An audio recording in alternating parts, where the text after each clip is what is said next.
Welcome to the National Security Alert, brought to you by the Citizens Commission on National Security. Now here's your host, Roger Aronoff. Welcome to the National Security Alert. Thank you, Don. Great to be back with you all, and we have a fantastic guest today. I'm going to get right into it. My guest is a legendary journalist. He was with the New York Times for many years. Bernard Weinraub, and I want to tell you a little about him. I want to bring him up on the screen here, Don, and let's take a look. Hi, Bernie. How you doing today? So very good. Thank you. Great. This gentleman started as a copy boy at the New York Times. He worked his way up to being the chief White House correspondent, Pentagon correspondent. He served in Saigon, London, Nairobi, Belfast, all over. In 1991, they moved him out to Hollywood, and he became the Hollywood correspondent. And he married Amy Pascal, who was the president of Columbia Pictures and later Sony Pictures, Sony Entertainment. And he's been out there ever since. And but he took a second career turn, is where he and I sort of crossed paths when he produced and wrote a play, or he wrote a play called The Accomplices, which I saw in New York in 2007. Contacted him and later did an interview about it. And the reason we're bringing that back today is because this week Ken Burns' three-part documentary on the Holocaust in the US aired on PBS. For those who didn't see it, you can actually go to the pbs.org website, and it's all up there on the home page. For anyone who missed it and wants to see it, it's quite comprehensive and powerful, and I've got some opinions on it, and I know Bernie will too, but we'll get into that in a few minutes. But it's such a rare opportunity to have this man with us that I'd like to just delve into the background a little bit. And he was working for the New York Times back before Twitter, before the internet, and he was in Saigon. I just would like to get a couple stories. Bernie, why don't you start out about your time at the White House and how that was different today from back then? Well, just one very slight correction. I was never in Nairobi. I was in India. So, okay. When I was overseas. I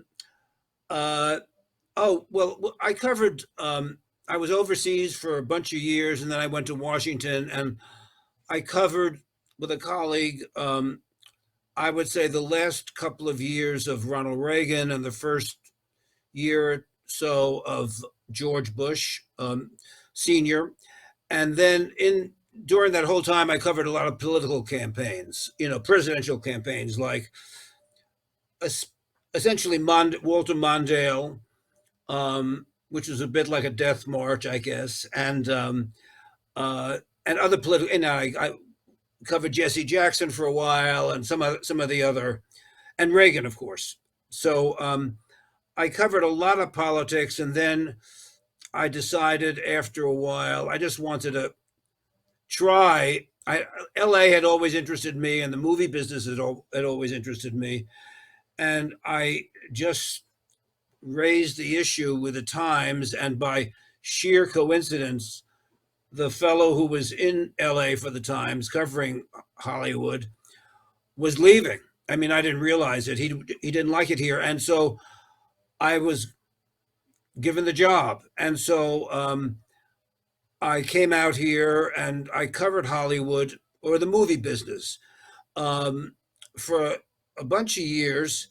And then I stopped in the early 90s. I forget the year, because it became a little difficult. I couldn't cover the movie business because I had married my wife who was in the movie business. So that became, you couldn't do that. And so I covered TV for a while, and then I said, it's time to stop and time to do what I've always wanted to do, which was write plays. I wanted to do that since I was a kid.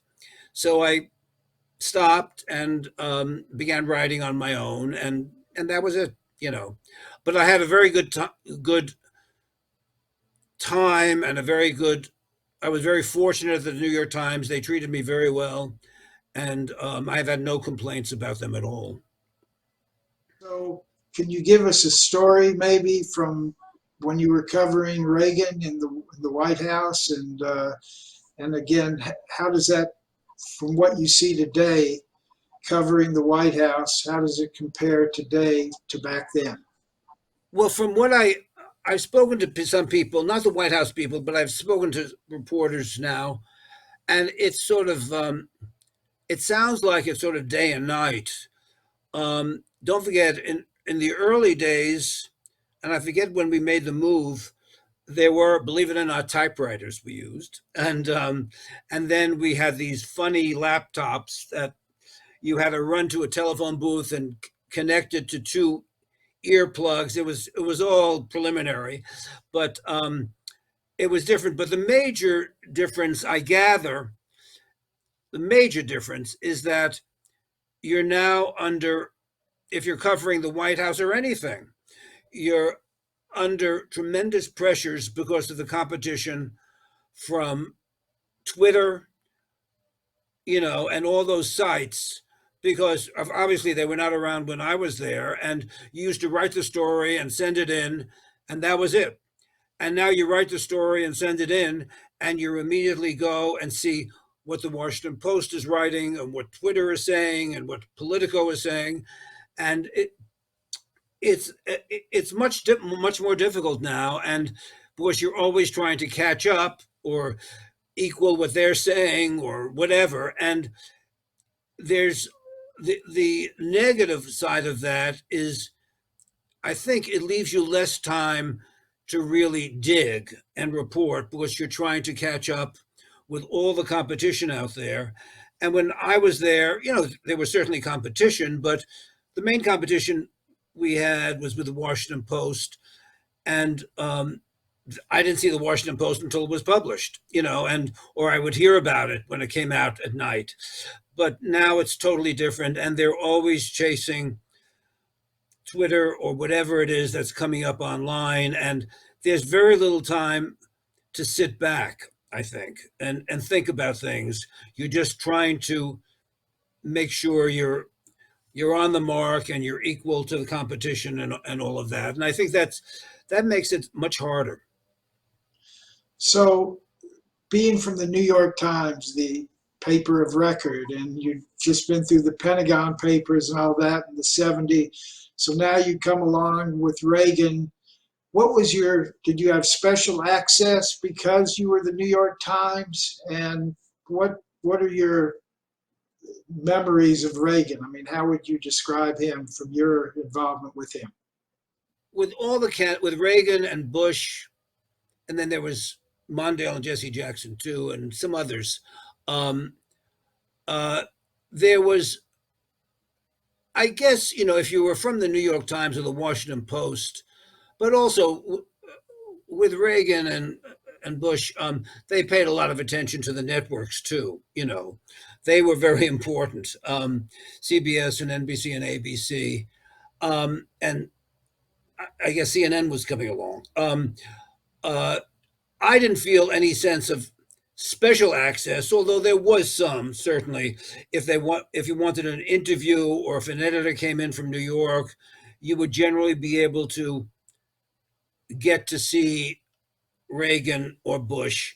There was no, in contrast to what I'm reading about now, or not so much now, but during the Trump years, there was no real hostility or anger, or certainly they get annoyed at you if you wrote a story, or they got a little pissed off, but there was none of that anger and tension and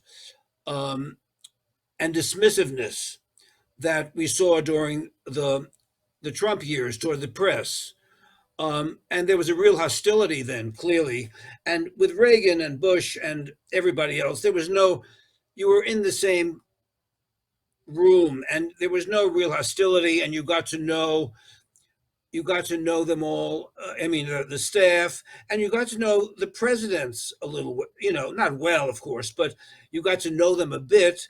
They knew who you were from, the New York Times or whomever, and you were treated in a very respectful and decent way, and there was no tension that I'm aware of. I mean, there was tension if somebody else got a good story that you didn't get, and you started blaming people at the White House for leaking it, but that was different. And I think there was no animosity that you saw during the Trump years that was evident at all under Reagan and Bush Sr. and of course Mondale and the others. And Jesse Jackson. And it was, I mean, you were treated well because you were the New York Times. And, Right. But they paid a lot of attention always, as I say, to television, which was very important, and to all of us. And there's no, there was nothing comparable to what reporters in recent years has faced. I'm not quite sure what it's like at the Biden White House, but certainly under Trump, there was they gave very few news conferences and very little daily briefings. And when I was there was a daily briefing every Monday through Friday, and it often was used to produce news. And there was no real hostility. I never sensed any hostility or anger on either side, the press or the press office of Reagan and Bush. Can you maybe share an anecdote that you had a moment with Reagan where he said or did something that maybe you didn't report on, but it's a good story? Anything come to mind? Well, several times I had interviews with him, often with a colleague or, as I say, a visiting top editor at the New York Times would come in, and it was all very congenial and informative. And Reagan was interesting, I thought, because he had his personal views about issues, but he, in contrast to our recent president, he was very well organized, and he had people like James Baker and Michael Deaver and Nancy Reagan, who sort of were his watchdogs, if that's the right word. And if he was going to go overboard or say something overboard, they immediately stepped in.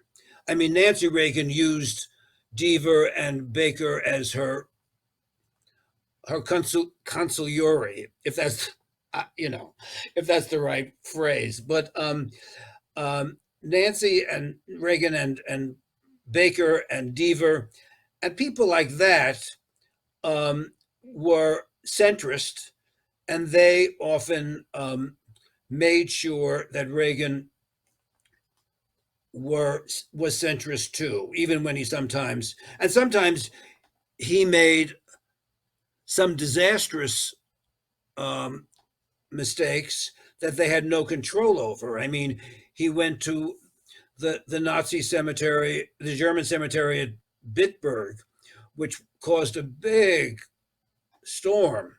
And before then, he had visitors from all over the place saying, "Don't go." But he went at the invitation of, I think it was Helmut Kohl. But it was a cemetery in which German SS men and all that were buried. But he didn't. I don't think he listened to Nancy Reagan and the others. And there were a few other examples like that. But what I remember is they were very shrewd, and the Reagan people. And once a year, there's a big Right to Life march in Washington, with many thousands of people show up against abortion rights. And it was a big event. And I think they marched to the Capitol and all of that. And although Reagan was anti-choice, they made it a policy that he would never go down to the Capitol and address them. He always addressed them from the Oval Office. So you didn't have the full impact of him getting up there and speaking. You had the impact of him just talking from the Oval Office, which diminished a lot of the drama around it.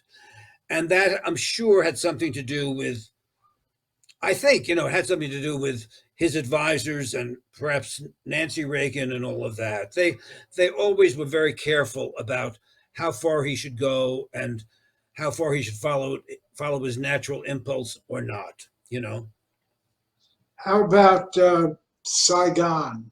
What year or years were you in Saigon? And, I was there in the late 60s, and I was there during the Tet before and during the Tet Offensive and afterwards. And then I went back to other assignments. And when I was in India in 75, I was in India for about 2 years.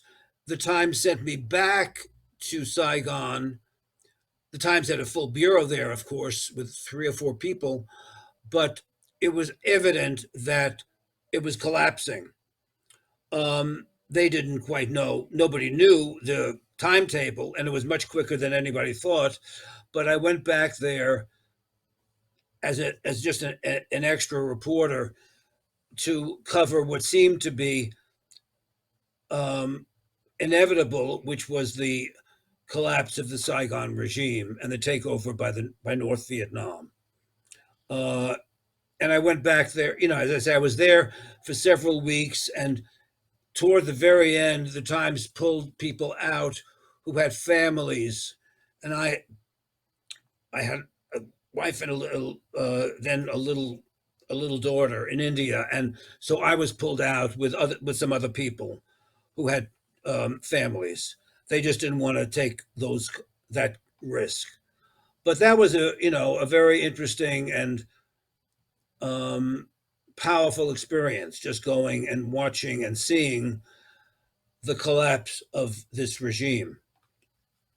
Well, yeah, and the Tet Offensive is a topic we could talk about for quite a while because the media's role and how it was played at the time. But I think maybe we ought to move on to the topic of the day, which again, Ken Burns documentary, 3-part documentary. It was something like 7.5 hours. Don, could you play the trailer for that? We tell ourselves stories as a nation. One of the stories we tell ourselves is that we're a land of immigrants. But in moments of crisis, it becomes very hard for us to live up to those stories. The Holocaust was beyond belief.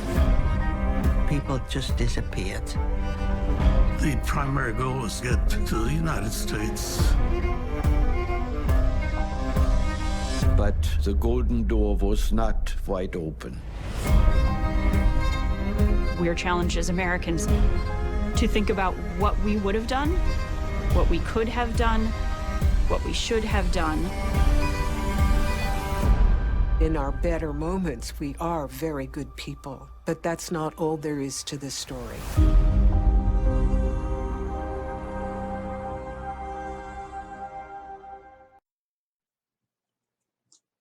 Great. Well, that's an introduction to this show that aired basically Sunday, Tuesday, and Wednesday. They held off Monday because of the funeral of the Queen of England.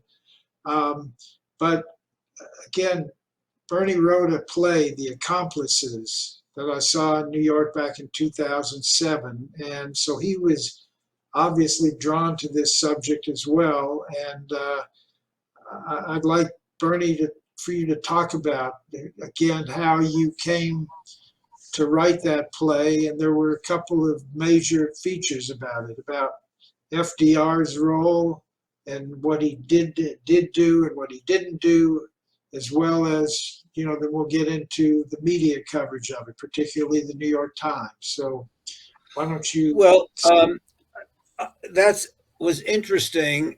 I was in Washington at the time, and there was a PBS documentary. It was a documentary called "Who Shall Live and Who Shall Die" by a young 25-year-old filmmaker named Larry Jarvik. I thought he was in school, but it turned out he had graduated. But he made this, as I think, and I could have this wrong, as a senior thesis or something like that. And it was a very powerful documentary and very new. The facts were new to me, certainly, in which he placed heavy blame for the failure of FDR and the Roosevelt administration, Congress, and others for not doing enough to save the Jews of Europe. And the Holocaust was part of my life to some degree because of relatives, but it was all new to me. And anyway, they put on this documentary, and it was very, not very anti-FDR. That's not fair, but FDR was not presented in was presented in a sort of a harsh light, and it was a very interesting documentary. And then suddenly, PBS, I think, was hit by a lot of criticism and letters and whatnot, and they decided to have a second show, a panel on the documentary with Jarvik and other people who supported it, and others who said no, it had gone overboard and all of that stuff. And the Times at that point asked me, why don't you look into this and see what this controversy is all about, since PBS was bringing it back and having a panel on it. So I went back and I met Jarvik and others, and I became fascinated in the whole subject. It was new to me, and it was just interesting. And it turns out that some of the people interviewed in the documentary, and most of them are no longer with us, were older men who were part of this group called the Bergson Group, who were young. Bergson's real name was Hillel Cook, and his Hebrew name was Hillel Cook. And he came over. He was a real tough guy and very smart. And he came over in the early 40s to try to awaken the country, try to awaken America, try to awaken Washington into what was happening to the Jews in Europe. Bergson, I think, was born in what was then Palestine, but then he spent a lot of years in Europe. And he was part of a whole movement on Israel, the creation of Israel. So I interviewed not him, but his family who was here. And then I interviewed men who were quoted in the documentary, most of whom who lived in New York, who were associates of Bergson. And I became very interested in these men. One or two were still obsessed, totally obsessed with the issue of how more Jews could have been saved. Others had gone on a bit with their lives and become businessmen and whatnot. But I was just interested, so I got to know them. And whenever I went to New York, I would call them and we would get together and I would interview them. And just for no reason, the Times didn't want me to, was not interested in another story about it. I just became interested in it as a story. And one thing led to another, and I interviewed eventually Bergson's daughters, one of whom lived in Israel and then one of whom lived in London, and his second wife and I interviewed people around him. I never met him, and he passed away. But I became fascinated with the story, and I thought this would be interesting to try to write as a play. And so I was here in LA, and I still covering the movie business, but I went to UCLA at night to take playwriting courses and all of that. Although I had always been interested in writing plays, and then I took a playwriting course, and I was encouraged to really continue with it, and I continued with it, and then it won an award.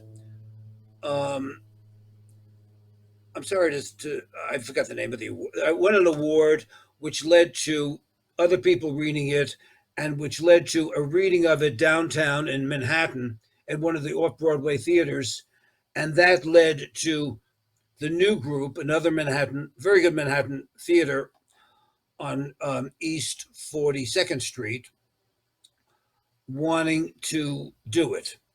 So that was very exciting, and we did it in New York, and then it was produced in Florida and in Israel, and in some other, I think, and LA. So that was very gratifying to write the play and see it performed, and that's what started me off. But it was the reality of what had happened that interested, and the whole drama, which was very, very dense and a little bit convoluted, because so much had happened, so much was going on in terms of the government and the Germans and and Jewish leaders and FDR and Rabbi Stephen Wise. It was a lot of people. And anyway, I just tried to condense it all and do the best I could, and it was fine. And it was actually nominated for a Drama Desk Award, which was, I was very honored. And unfortunately, I was beaten by Tom Stoppard, who's a much better playwright than I am. I forget which play. And, but it was an honor to be nominated, for that kind of award. Well, so in your play and in the documentary, Rabbi Stephen Wise that you just mentioned, was a prominent figure, as Bergson gets a role in the documentary as well. And I think they represented sort of the two different views of American Judaism, or Judaism at the time, and how they should be reacting to what was going on in Europe. And you kind of took that on in your play. Can you go into that part of it a little bit, please? And in some ways, complex relationship and story. Rabbi Stephen Wise was the rabbi at Temple Emmanuel, the big temple on Fifth Avenue in New York. And, all kinds of powerful people, important people went there who lived in the area. And he took himself very seriously, and he considered himself the Jewish leader in the United States. Whether he was really the Jewish leader, I don't know. But he, to be honest, was very smart and kind of self-important. And he really relished the fact that when he came to Washington, FDR would welcome him, and FDR knew what he was about, and FDR played up to his ego also. He thought he was the king of the Jews in some ways. And along comes Peter Bergson, this young guy leading this radical group, the Bergson Boys and all of that, who met him, and they had a total falling out.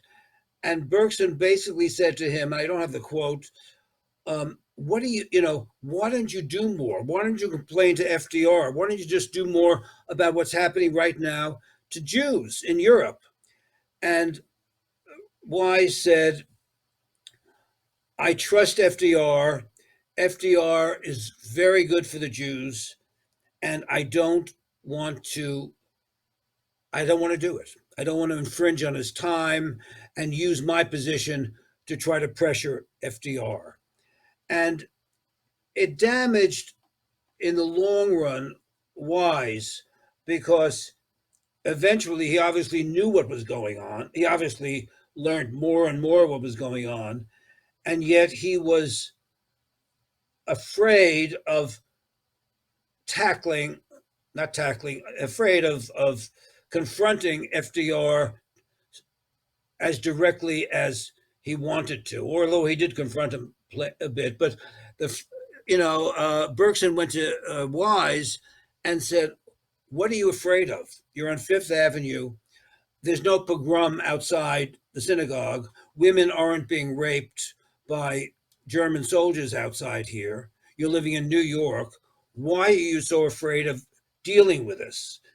And confronting FDR, and Wise got very upset, and they had a very sour relationship as a result. And Wise also saw him as a kind of Bergson as a threat, not a threat to his position as, a leader of the Jews in the United States, but just, who is this hothead kid? He was then in his 20s. And who is this guy to tell me what to do? So they had a real falling out, and they never really, insofar as I know, I could be wrong, I don't think they ever really reconciled, because Wise was threatened by Bergson, and Bergson was very dismissive of the kind of person he saw Wise as. A total compromiser, totally in love with FDR, because FDR was treating him, was feeding his ego as the most important Jew in the United States. And Bergson just sort of laughed that off. What are you talking about?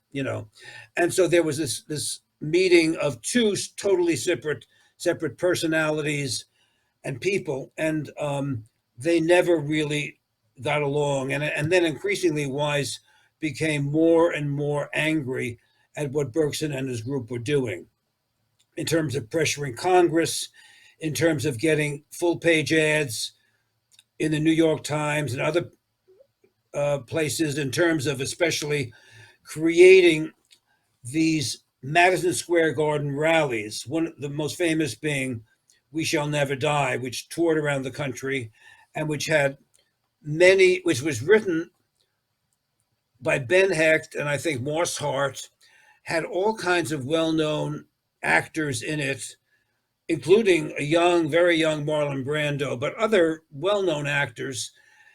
And it was very powerful about what was going on in Europe in terms of the Holocaust. And it created a stir, and, a lot of people showed up, and it traveled across, it went from New York to LA, and I don't know, it went to some other big cities too, with a changing cast of well-known actors who volunteered to be in it. And so Wise was very, very much threatened by all that, because it confronted FDR and the government, the US government, in terms of what they were not doing. Well, to give a little more background on what was going on in Europe, after the Wannsee Conference, they started carrying out the final solution, which was the extermination of Jews from Europe, and ultimately 6 million of them, and mostly in these concentration camps, death camps.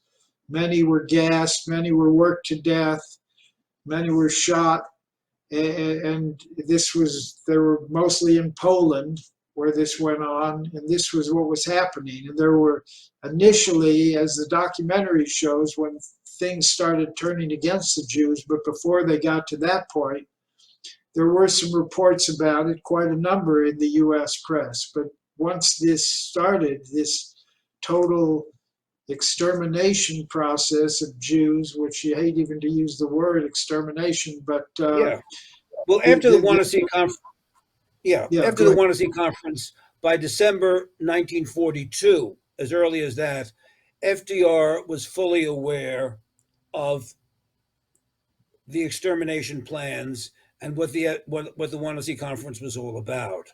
I mean, and the U.S. government at high levels was fully aware of German plans, and it kept building and building, and more, there were more and more stories in newspapers, albeit most of them were buried in newspapers, about extermination. And but FDR and the government knew about it um, since December 1942. Right. And so there have been books, Laurel Leff's book, and you have the other one by Arthur, let's see, let's see. I'm sorry. But yeah, Buried by the Times, Laurel Leff, and there was, wow, 6 million died.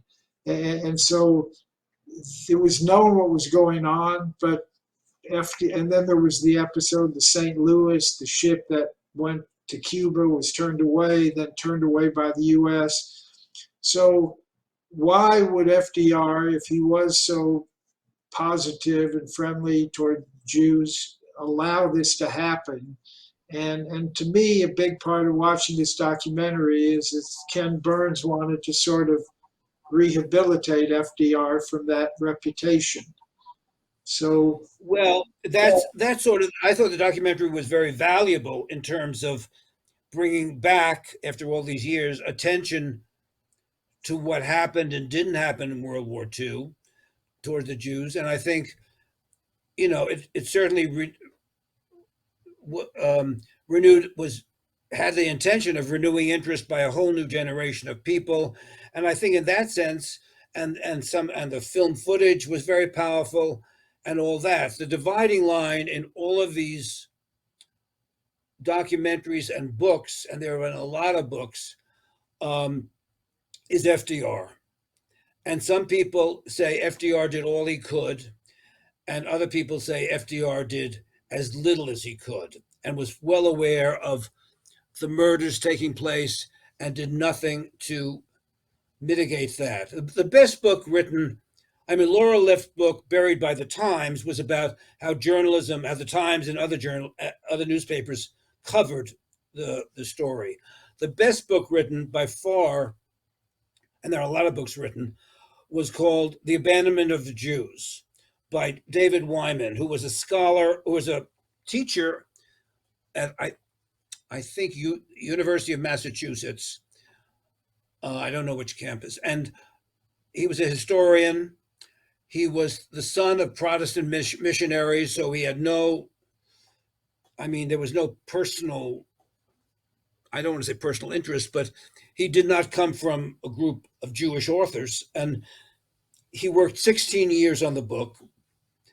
And then the book came out, and it got it won all kinds of awards, and it got a lot of publicity. It was on the bestseller list, and he was a very, I didn't know him. He was a very shy, he was a scholar. He was an academic, but he spent all his time going over the documents, and the book is a Bible to many of what happened. Now, the pro-FDR people did not like the book because it came down pretty heavily on what FDR didn't do. But it is from my point of view, the most important book written yet about the Holocaust. Laura Leff's book is terrific, but she just deals with the journalism of it. And he dealt with the entire thing, and it was all based on freedom of information documents and interviews, and it's a brilliant book, and it's still it's still around, it's still available. Dr. Wyman is no longer alive, and his book is the best written, but he comes down in a very calm way, pretty harshly, on FDR and what he didn't do.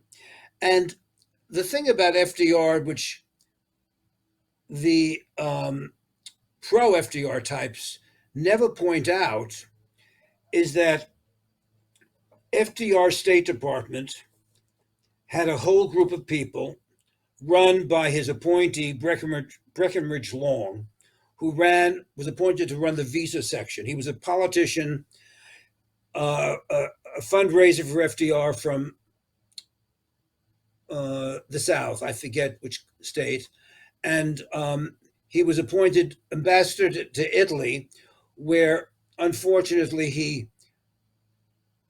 he kept complimenting Mussolini, for basically saying the streets are clean. But he was very complimentary toward Mussolini. But he was a friend of FDR's, and when he came back, he was appointed head of the visa section of the State Department. And it was him and his staff, some of whom became pretty big State Department officials in the years that followed, who single-handedly thwarted thwarted Jews from getting visas to the United States. They went out of their way in legal and not so legal ways to do it. Why? You can have all kinds of conjectures, anti-Semitism, whatever. I don't mean to diminish that, but, there was all kinds of reasons, I guess. But they did not want Jews to come to the United States. And they did everything possible to thwart them. And there's, there was one, I have some stuff, but, for example, it made it very difficult for Jews to come here. And he ordered that, for example, in 1941, merely having a close relative in Europe was enough to disqualify an applicant because of the Roosevelt administration absurd belief that the immigrant would become a spy for Hitler, so that his relative in Europe would not be harmed by the Nazis. Another example, and there were plenty of instances like this, in which an applicant showed up at the U.S. consulate in Berlin with a copy of his marriage certificate. Now, the marriage certificate was a Jewish marriage certificate called a ketubah, but he was unable to secure his own civil marriage certificate from an uncooperative Nazi bureaucrat. The consulate refused to recognize the validity of the Jewish certificate and therefore considered the applicant's children to be illegitimate. Having illegitimate children disqualified the applicant on the grounds of quote unquote moral character. That's small. I mean, not so small, but that's an indication of how they went out of their ways and to thwart Jews from coming. And Breckinridge Long had a famous a famous telegram, private telegram to his staff saying we should do everything to delay and delay and delay the arrival of any Jews to the country. And there, I remember, I know I'm going on a bit here, but I remember watching, and it was fascinating, several years ago, a debate between David Wyman, on a late night show, and it could have been Charlie Rose, but I could be wrong there. A late night show. It was between him, Wyman, and Vanden Heuvel, William Vanden Heuvel, who was I thought it was Arthur Schlesinger. I'm sorry? No, I thought it was Arthur Schlesinger. Well, Arthur Schlesinger also came down on the side of FDR, Okay. but Vanden Heuvel was the head of the FDR library, and he was a major. Anytime this issue came up, he wrote an op-ed piece defending FDR and all of that. And he went on this show, and he went on and on about what FDR did for the Jews and how all these accusations are false. And he ended his spiel, and then Wyman simply sat there and from his breast pocket of his suit, took out a document, and it was like 8 or 10 pages, and it was the visa application form for anybody, any Jew who wanted to leave Germany or elsewhere. And it was an impossible document to fathom, an impossible document to get approved because of the questions it asked, and it made it impossible. And he said, this is what FDR did. This is what your government has done to thwart Jews from coming. And it pretty much shut up Vanden Heuvel. And it was that there's always been this division of FDR supporters, including Schlesinger and, of course, Vanden Heuvel and others. And I mean, this was an example of the anger and tension that evolved as more and more facts became known about. FDR knew about the start of the Holocaust, or the start of the plans for the genocide of the Jews in December 1942. And he didn't do much. And that's what the issue is. And Ken Burns' documentary was very elusive on that. But that's to my mind, a key element to this whole thing. What the U.S. and there's also there are other issues. After a few years, the issue of the bombing of trains to Auschwitz, and FDR refused, even though Jews and others said yes. And at first they said, "Oh, you'll have some of the prisoners die." Well, at the cost of stopping the trains to Auschwitz, it was a brutal choice, but that's what they said, do it. And they said the Air Force said no, they couldn't do it or whatever. And it never happened. And it could have saved many, many lives. And FDR, in point of fact, did very little. And it was only years later, and it's a very interesting story, years later when a couple of young Treasury Department officials, young guys who were not Jewish or anything, began to read the cables going back and forth, and they became alarmed. And Henry Morgenthau, the Secretary of Treasury, who was Jewish and a close friend of FDR's, they grew up together in, I think, the Hudson Valley, but they grew up together. He was wealthy, all sort of wealthy families. But I also got the sense that Morgenthau was intimidated his whole life by FDR. And the Jews around FDR, the ones at the White House, like Samuel Rosenman, and did not do much. And it's a statement of fact. And for several years, Morgenthau, while he was sympathetic, was, I don't want to say inactive, but did not pull his weight as he should have. I mean, I don't want to make judgments like that, but he did not pull his weight. And he had these young guys working for him, and they became horrified at what they were seeing in terms of cables, the delay and delay tactics, the tactics, the lying tactics. And they were appalled, and they got into it really. And these two young guys, one of them was Josiah Dubois, and I'm sorry, I don't have the other names in front of me. They should get credit too.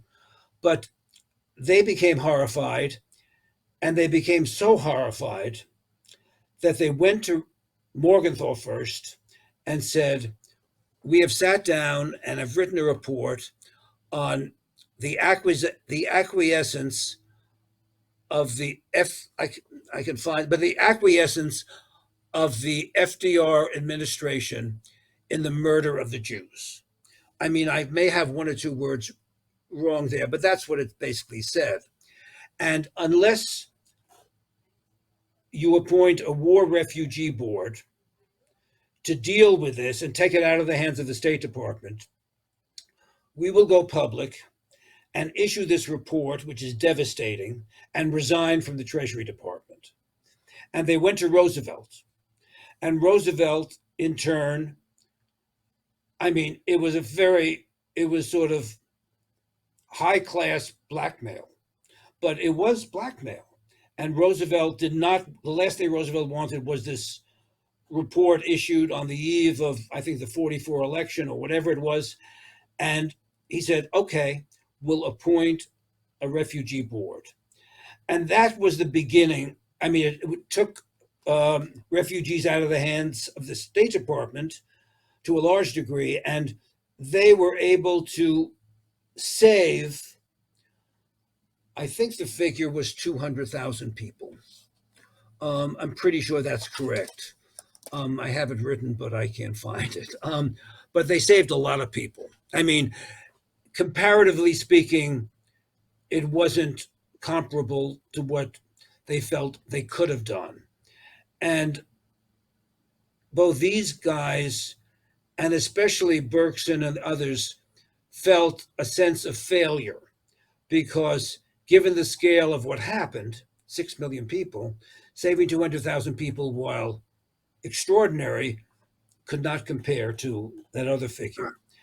But they accomplished it, but it was by pressuring, I don't want to keep using the word blackmail, but Roosevelt was given no choice. These guys would resign and release this to the press, and they had it all down in, all the email, all the texts and the messages down in detail.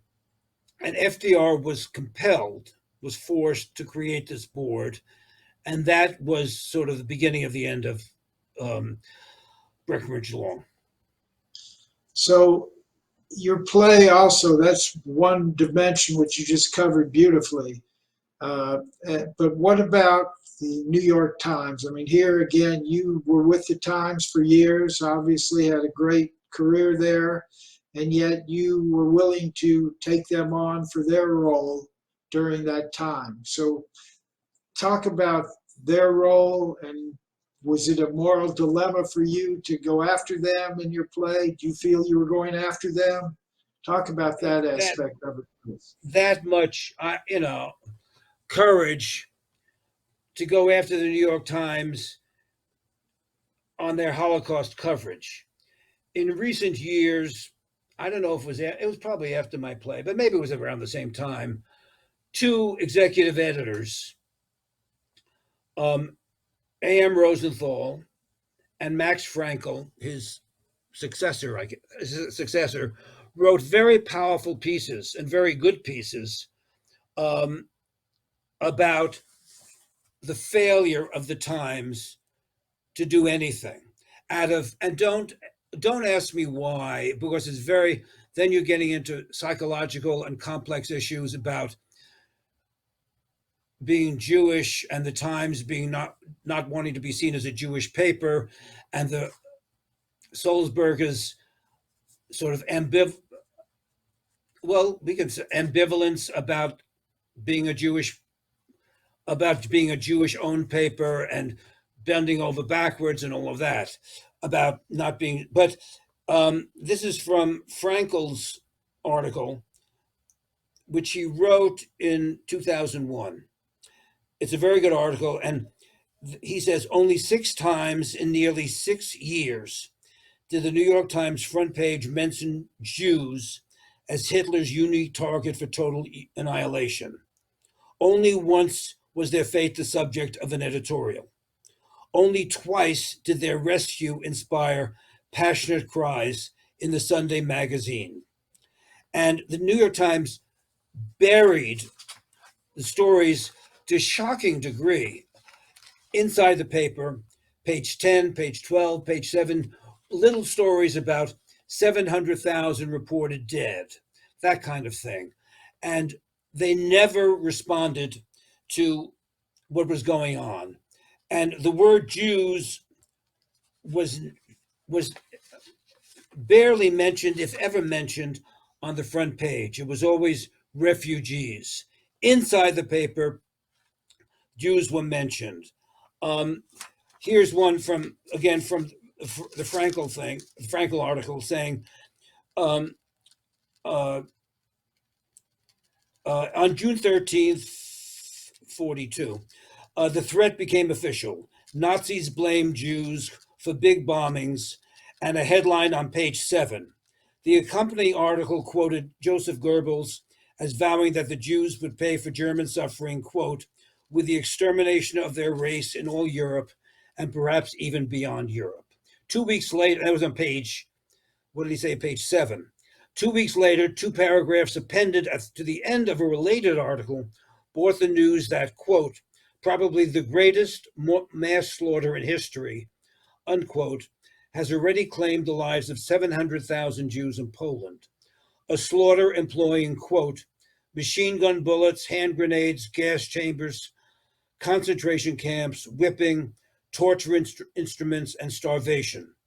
By June 30th, a brief item said the World Jewish Congress, would put the death toll at 1 million people, at 1 million, and this was buried inside the paper in a small article.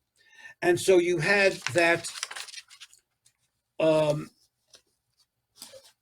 that source of, I don't want to say, well, it was a source of shame, but now it's old news by now, what the Times did not do. I mean, Laura Leff, a very good reporter who worked on the Wall Street Journal, wrote a whole book about it, Buried by the Times. And she went into great detail about how even some of the Times reporters in Germany at the start of the war were sympathetic to the Germans and the Nazis.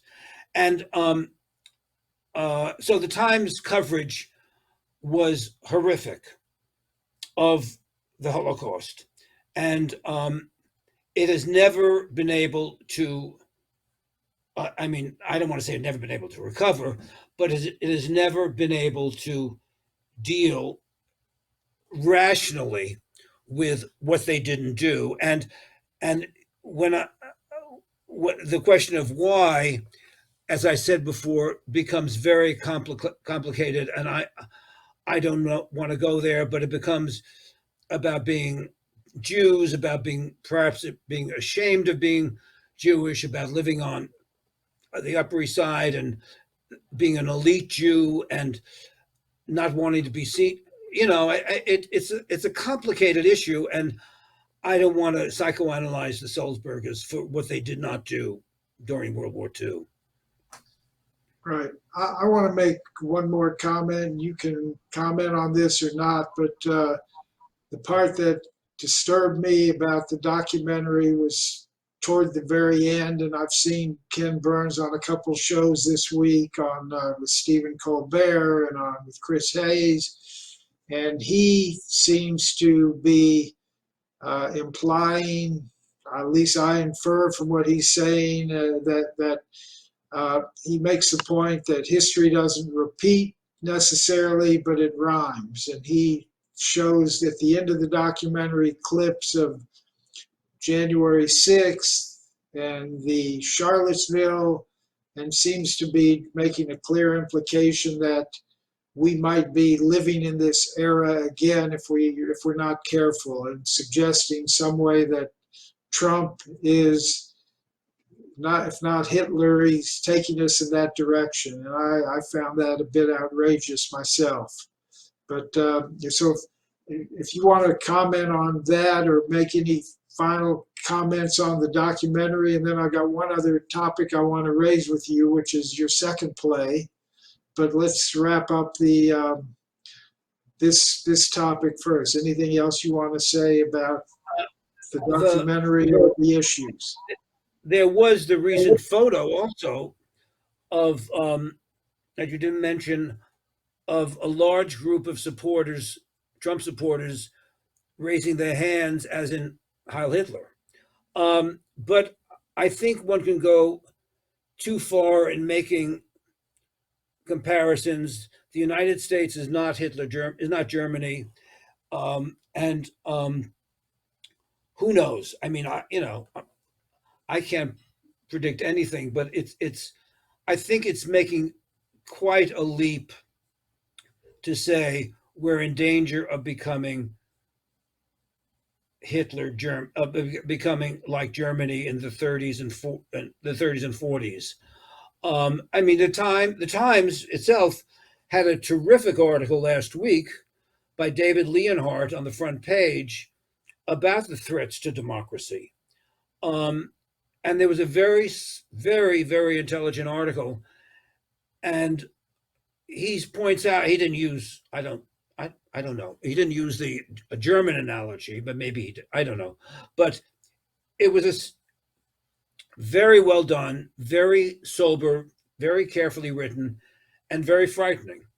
And but I don't want to go. I don't think he mentioned Trump, and maybe he did, but I don't want to make that kind of leap from Hitler's Germany and the slaughter of 6 million Jews and all that to political issues today, to Trump and all of that. I mean, I think that's,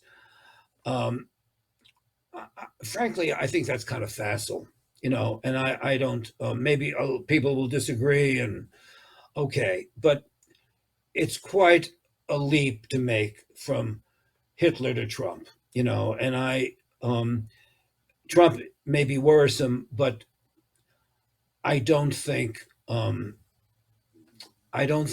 you can make comparisons,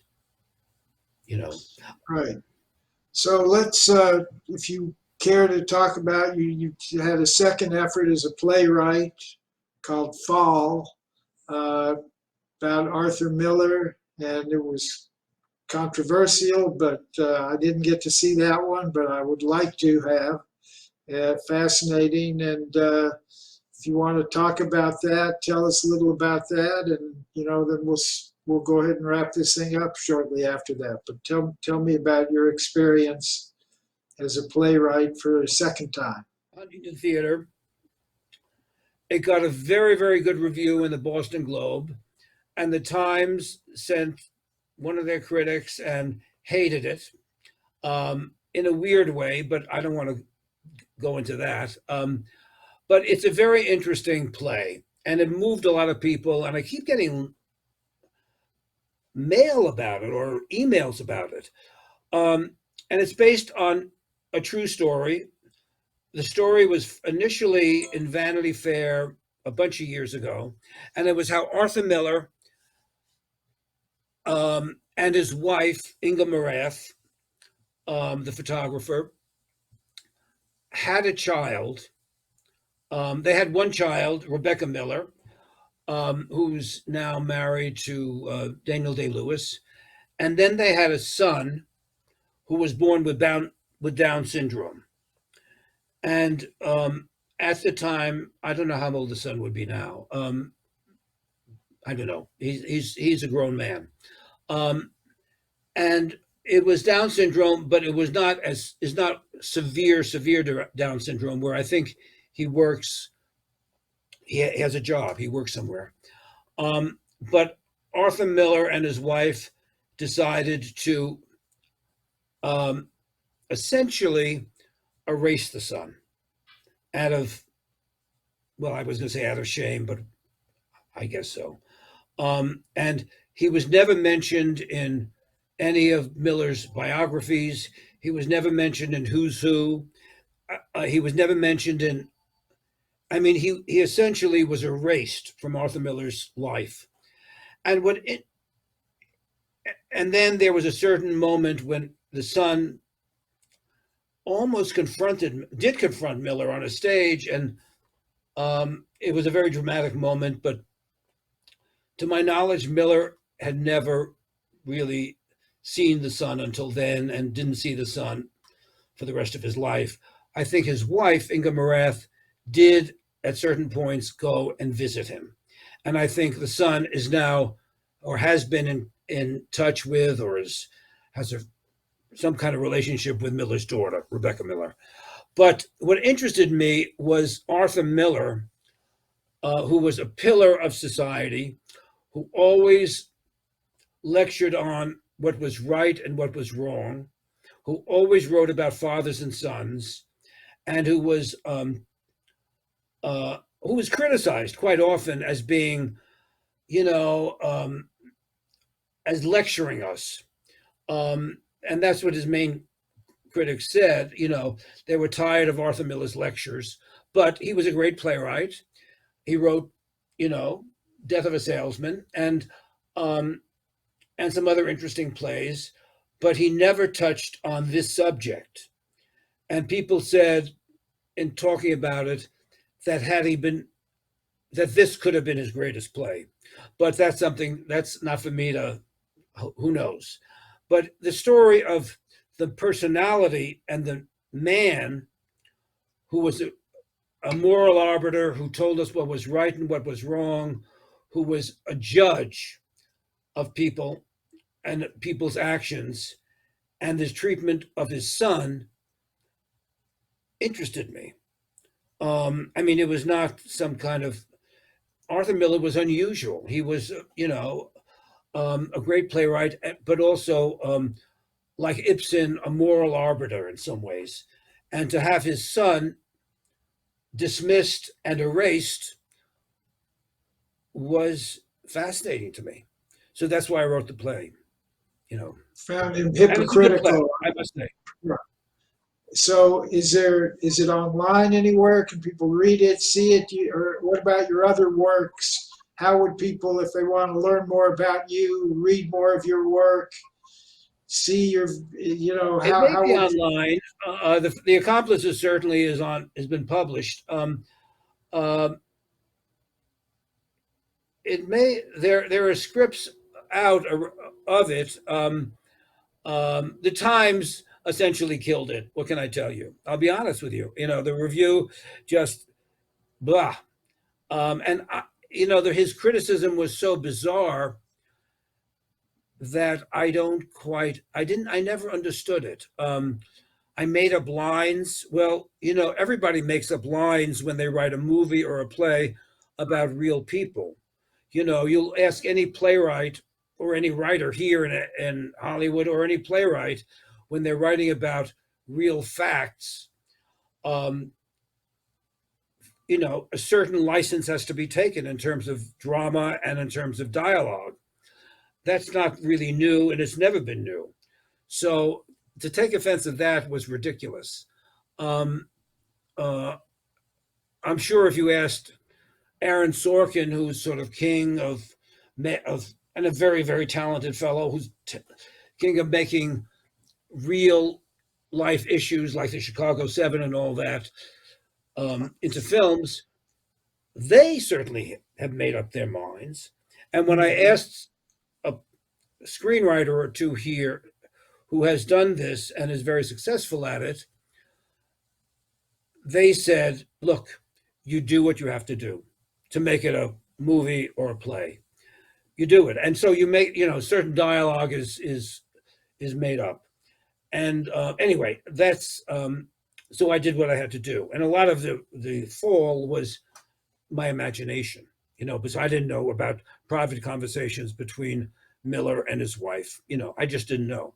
I did speak to people in Connecticut where the boy was kept. Oh, the other added thing was that the boy was kept in a home in Connecticut, not too far from where Miller lived.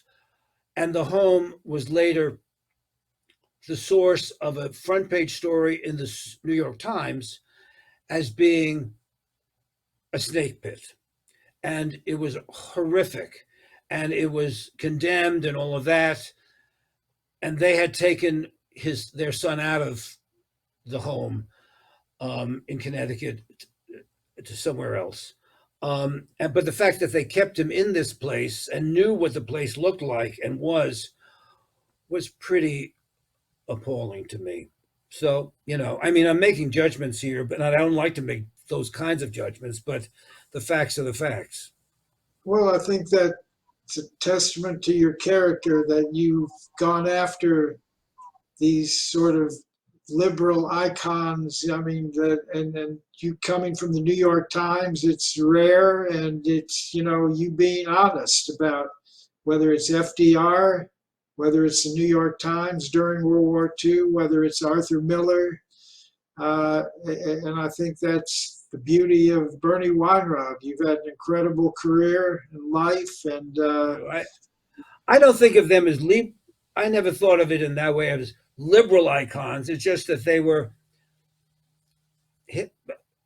just sort of hypocritical, from my point of view. Ken Burns would disagree about FDR, and so would Arthur Schlesinger, I guess, or the supporters.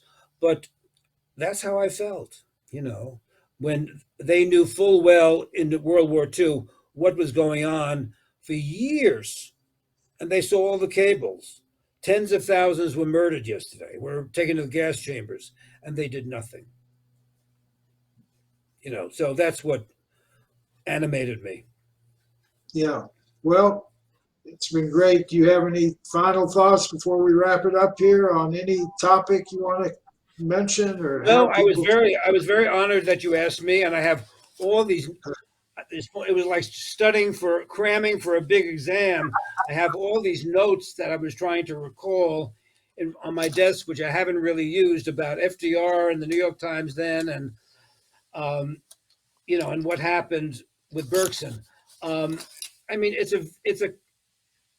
an interesting, very interesting story, especially the FDR side of things and how he was forced to create this board, why he kept Breckinridge Long in.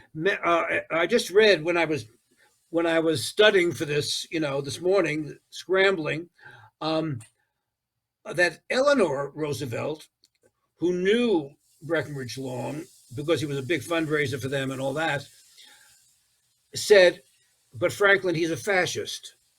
And Franklin replied, "Don't use that word," or something like that. He dismissed her. But she herself said, "This guy is a fascist." I mean, he complimented, as I say, Mussolini until the end. So, and why he was appointed to this big job. And what interested me is, and I don't have their names, and that his staff who did all this stuff, some of them rose to very high levels at the State Department over the years, going into Vietnam, of course they were young. And they were as culpable in some ways as Breckinridge Long, All right. Well, listen, it's been an honor and great pleasure to have you on here, and we'll have this up on our website later today and distribute it as widely as we can. And Bernie, I want to thank you for being with us, and Don, thank you for producing this, and we'll be back thanks next for having week. me. I really appreciate it. And when you asked, I was a little uneasy and nervous about recalling all of this and bringing the facts and getting everything straight. But it was really nice talking to you, and it brings back all kinds of memories, Great. Thank you very much. You so much. Thank you too. All right. Okay. That wraps it Take up, care. and we'll see you next week. Take care.